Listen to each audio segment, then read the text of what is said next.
L'essentiel, c'est vraiment plutôt le groupe. Ce que je dis pour les étudiants qu'on va impliquer dans son projet est vrai pour les enseignants. L'heure de ce projet et des chemins qu'il avait pris. Bonjour Serge Tisserand. Bonjour Claude Tran. Vous venez d'intervenir donc dans une conférence organisée par Mad Max sur la pédagogie de projet. Et vous nous avez expliqué que pour vous, l'avenir appartient aux enfants qui seront à l'aise à la fois avec la pensée visuospatiale des écrans, mais également avec la pensée narrative du livre. C'est l'avenir avec un peu du passé ? C'est l'avenir avec l'idée qu'on ne renonce pas au passé, mais qu'on essaye de garder du passé ce qu'il avait de meilleur.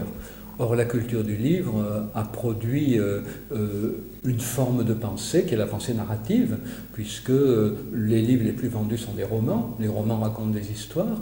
Les essais qu'on a plaisir à lire sont aussi de belles histoires. Et puis on sait que les gens qui lisent des romans sont plus à l'aise pour raconter leur propre histoire. Ils s'approprient une forme de narrativité, des formules de la langue, une manière de parler des émotions complexes.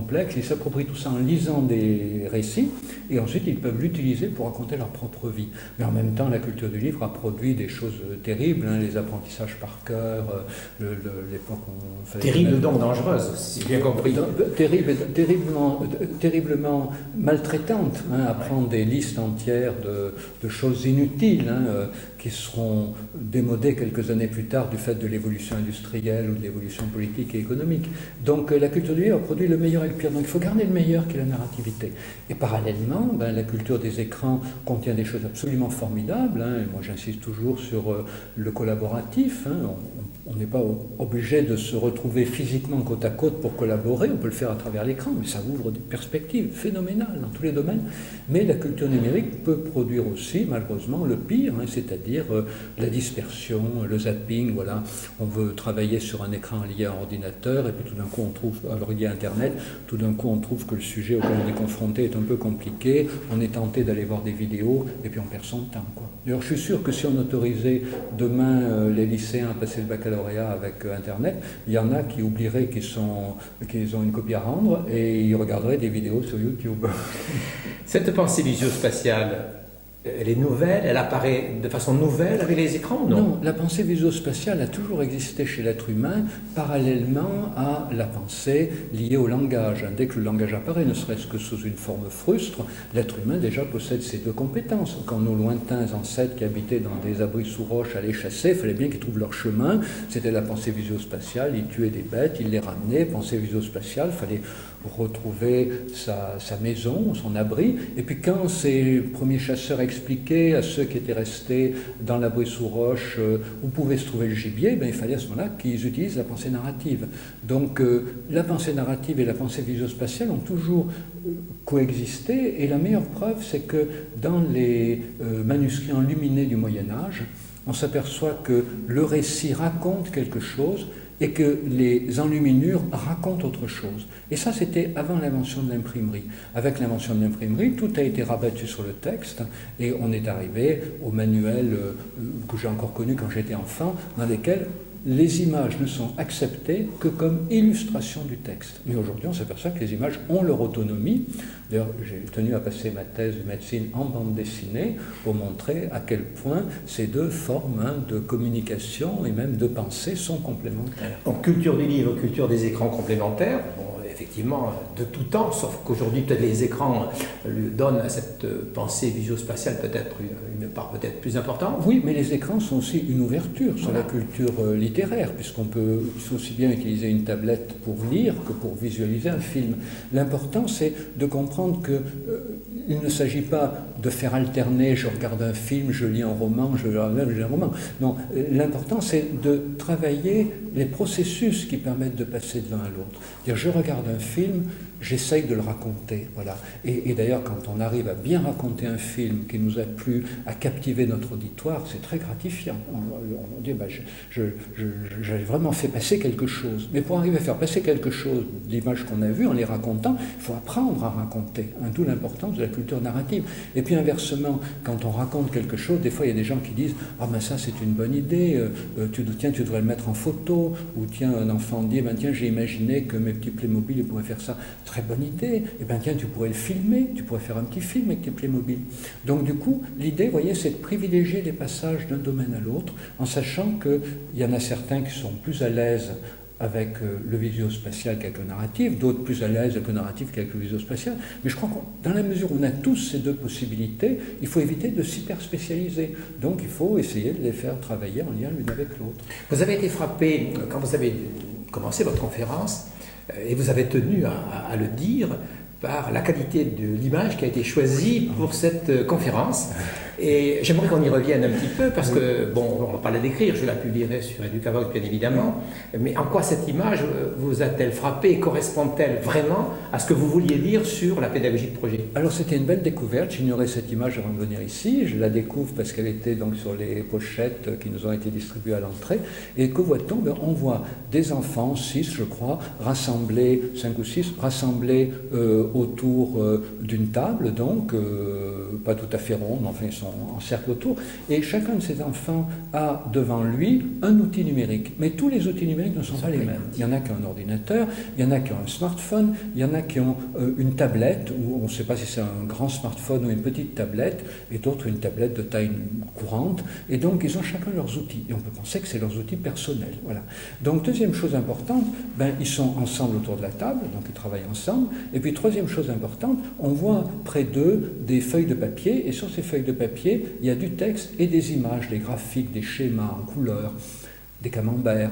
Et ça, c'est formidable parce que ça montre qu'ils produisent des objets qui sont des objets multimédia. Ils ne produisent pas des copies de texte qu'on tirerait sur une imprimante. Ils produisent des objets multimédia. Alors, comme je disais, on voit les 3 idées qui me sont chères, le collaboratif, l'utilisation des outils personnels par les jeunes et la production d'objets multimédia. Il manque une seule chose au dessin, c'est l'existence d'une imprimante qui montrerait que voilà, il faudra la rajouter sur le dessin, qui montrerait qu'ils sont dans ce va-et-vient entre le fait de produire sur un écran pour eux et puis de produire pour d'autres personnes un objet qui va avoir une consistance matérielle. On passe de la visualisation sur l'écran à la visualisation sur papier. L'Éducation nationale a proposé, pour ce qui est du collège comme d'ailleurs pour le lycée, 2 idées. Ça fait quand même quelques années qu'elles sont mises en œuvre. Je pense au TPE, on est vraiment dans la démarche de collaboration, et la démarche qui consiste à faire en sorte que l'on puisse organiser des débats en classe. Vous êtes revenu indirectement sur ces 2 aspects, le collaboratif et la controverse, le débat. Pensez-vous que c'est suffisant, ces 2 partie des programmes dans l'éducation nationale, alors qu'en fait, la plupart des autres cours, nous avons des jeunes qui transcrivent scrupuleusement ce que dit le professeur sur une feuille de papier.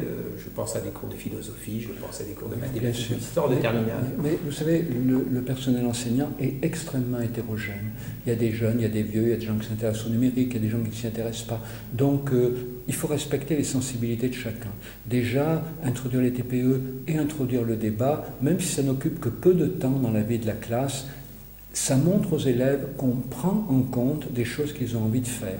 Et donc, même si c'est peu de temps, ça peut permettre de réconcilier des élèves avec l'institution scolaire. Aujourd'hui, le grand problème, c'est pas que des enseignants n'adoptent pas le numérique dans leur classe. Le grand problème, c'est que des élèves ont l'impression d'avoir affaire à une institution qui ne les comprend pas, qui ne prend pas en compte leurs soucis, d'avoir affaire à une institution d'adultes qui méprisent leurs loisirs, qui pensent que les jeux vidéo, ça rend violent et ça rend idiot, qui ont l'impression que les adultes imaginent qu'ils ne lisent jamais rien, alors que même s'ils ne lisent pas Proust et Victor Hugo, ils lisent quand même beaucoup d'autres choses. Donc, vous savez, beaucoup de jeunes aujourd'hui ont l'impression que les adultes ne les comprennent pas et que l'institution scolaire en particulier ne les comprend pas.